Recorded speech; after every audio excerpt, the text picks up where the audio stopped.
नमस्ते।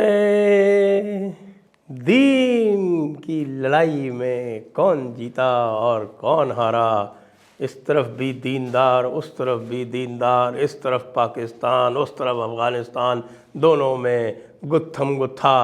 लेकिन दीन जीता या दीन हारा, अभी बताते हैं आपको। सबसे पहले सब्सक्राइब करें चैनल को, आप तुरंत बेल आइकॉन दबाएं, वीडियो को लाइक करें, शेयर करें। जी हाँ, आज तो भाई पाकिस्तान अफ़गानिस्तान का मैच था, लेकिन पाकिस्तान अफ़गानिस्तान मैच में जितने लोग पाकिस्तान के इंटरेस्टेड थे और अफ़गानिस्तान के इंटरेस्टेड थे, उतने ही भारत वाले भी इंटरेस्टेड थे, क्योंकि वो देखना चाहते थे कि भाई दोनों टीमें जो हैं वो बिस्मिल्लाह और रहमान रहीम का नाम लेती हैं, लेकिन यहाँ पर अल्लाह जो है किस दीनदार को फेवर करेगा? दुष्टों को। वैसे तो अफ़गानिस्तान की जो सरकार है वो भी कम दुष्ट नहीं है, लेकिन ये जो बच्चे हैं ना, ये अफ़गानिस्तान वाले, ये देखिए आप, इनमें कुछ खासियत है। एक तो सबसे बड़ी खासियत क्या है, आपको सबसे नंबर 1 खासियत बता दें, क्योंकि हम अफ़गानिस्तान को सपोर्ट क्यों कर रहे हैं, क्यों कर रहे हैं? वो अपनी जर्सी पर अमूल लिखते हैं, अमूल।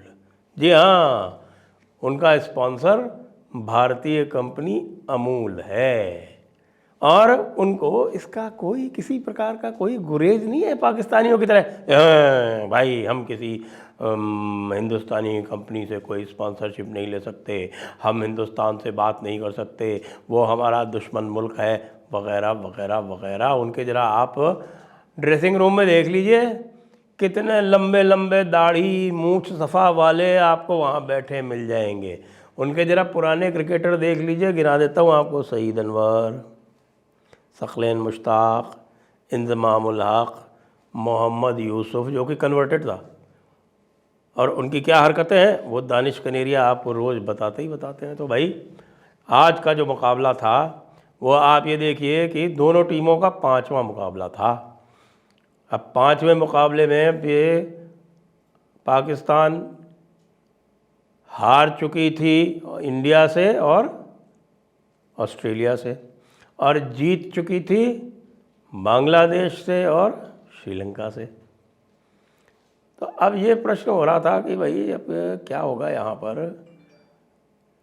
पता चला कि अफ़गानिस्तान जो है, जो अभी एक मैच जीता था इंग्लैंड से, उसने इसको पीट दिया, और पीट दिया तो तब तो ठीक है भाई, कई बार होता है कि फ्लूक लग गया, लेकिन ऐसा नहीं था।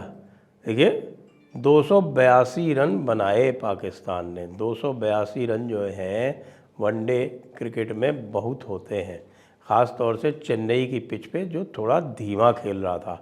धीमे खेलने वाले पिच पर रन बनाना थोड़ा मुश्किल होता है, और वो भी उन्होंने आखिरी 10 ओवर में करीब 81 रन बना दिए। और 282 का टोटल तो भाई तगड़ा था, और हमें लग नहीं रहा था कि भाई अफ़गानिस्तान जो है, मैं सही बताऊं आपको कि मैंने भी, जो लोगों ने मुझसे पूछा, क्योंकि एज़ क्रिकेट एक्सपर्ट मुझको पूछते रहते हैं, आपको पता होगा कि मैं क्रिकेट में बहुत समय गुजार चुका हूं, तो एज़ क्रिकेट एक्सपर्ट मुझको पूछते रहते हैं, और जिसने भी पूछा मैंने कहा यार अफ़गानिस्तान की बैटिंग जो है ना वो इतनी तगड़ी नहीं है, इतनी कंसिस्टेंट नहीं है, तो 282 का प्रेशर ये झेल पाएंगे ये मुश्किल लगता है। लेकिन साहब इन्होंने लगभग तो कमाल कर दिया। पहले विकेट की पार्टनरशिप 130 रन की, और वो भी रन आ बॉल पे, और उसके बाद 130 रन के बाद फिर 190 तक की दूसरी पार्टनरशिप, और तीसरा विकेट तो गिरने का नाम ही नहीं लिया। सिंगल सिंगल निकाल के, और पूरा गेम बिल्कुल जैसे प्रोफेशनल लोग करते हैं कि जब रन या बॉल होता है तो वो रिस्क नहीं लेते कोई किसी भी तरह का। अब बस गैप में बॉल मारते रहते हैं, और गैप में बॉल सिंगल सिंगल डबल कर करके और पूरा मैच निकाल देते हैं। यही किया उन्होंने। बस आखिर में आके जब बिल्कुल सेफ हो गया तब जाके चौके छक्के मारे। और वाकई जो उनके खिलाड़ी थे, गुरबाज और इब्राहिम सादरान, और आपका हशमतुल्लाह जो उनका कप्तान था, हशमत और रहमतुल्लाह, वो भाई वाकई कमाल कर दिया। और पाकिस्तान वाले चिंदी चोर, देखा आपने उनकी शक्लें देखी क्या उनकी? आधे तो ऐसे लगते हैं जैसे चिकवे की दुकान से उठ के चले आए हो, और उसके बाद उनकी हरकतें, उनसे ना तो बॉल रोकी जाए, वो बॉल रोक रहे हैं, रोक के धक्का दे देते हैं, चौका हो जाता है। ना उनसे बॉलिंग हो रही ढंग की एक जगह पर।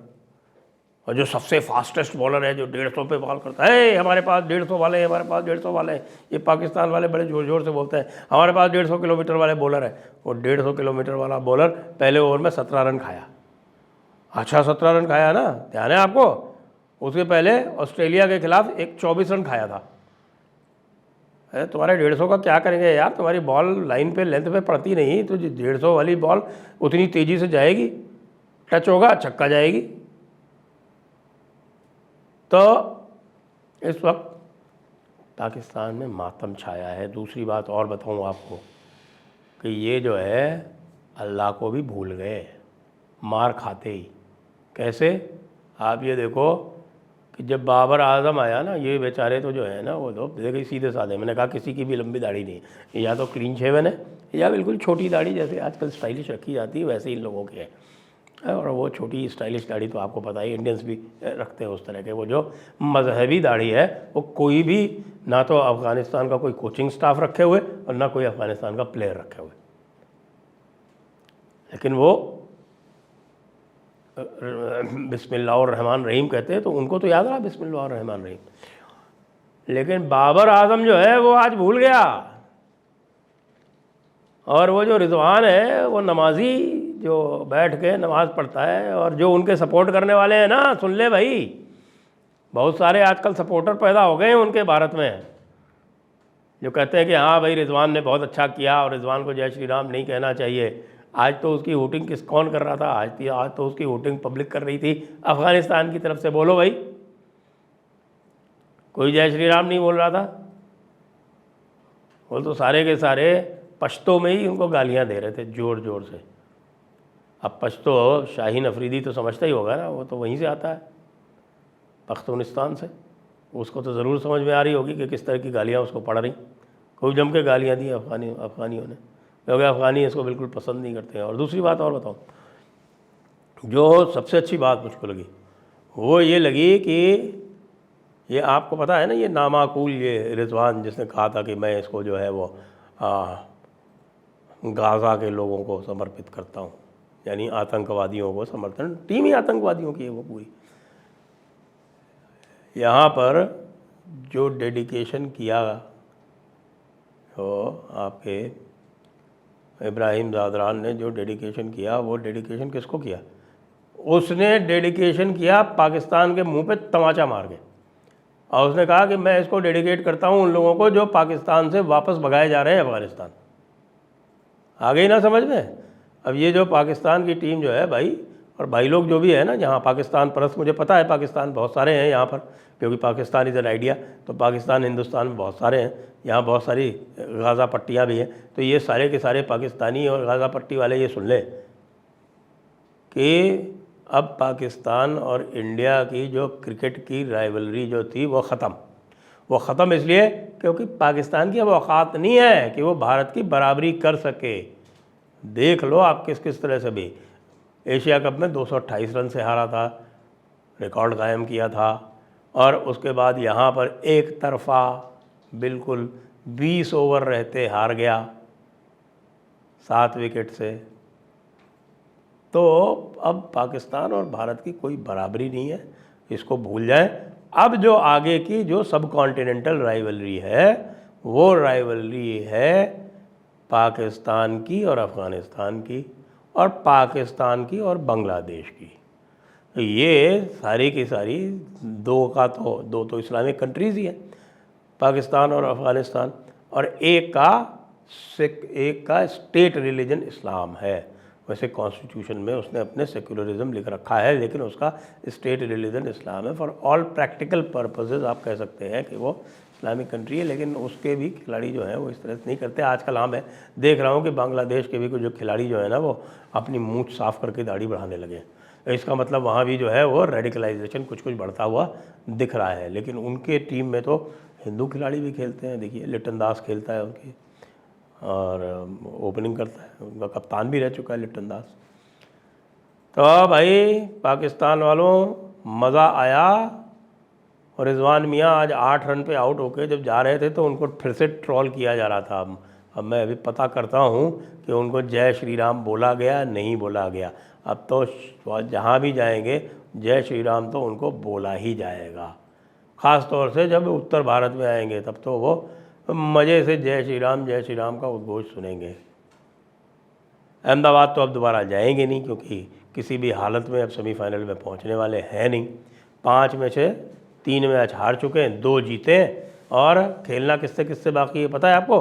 अभी साउथ अफ्रीका से खेलना बाकी है, इंग्लैंड से खेलना बाकी है, न्यूजीलैंड से खेलना बाकी है, 3 से खेलना बाकी है पाकिस्तान को। भारत की तरह नहीं कि भारत तो जो महारथी हैं उनमें से 3 को निपटा चुका, ऑस्ट्रेलिया, न्यूजीलैंड, पाकिस्तान। अब खाली साउथ अफ्रीका, इंग्लैंड बचे। तो भाई पाकिस्तान वालों, मज़ा आया क्या? मर्सियाँ पड़े क्या तुम्हारा? जल्दी वापस जाओगे क्या? क्या करोगे यहाँ रह के? नहीं, अभी रहो तुम। वर्ल्ड कप के सेमीफाइनल का जब तक फाइनल नहीं हो जाए तब तक तो रहो, क्योंकि तुम्हें तो और भी जलील होना है। जय हिंद, जय भारत, वंदे मातरम।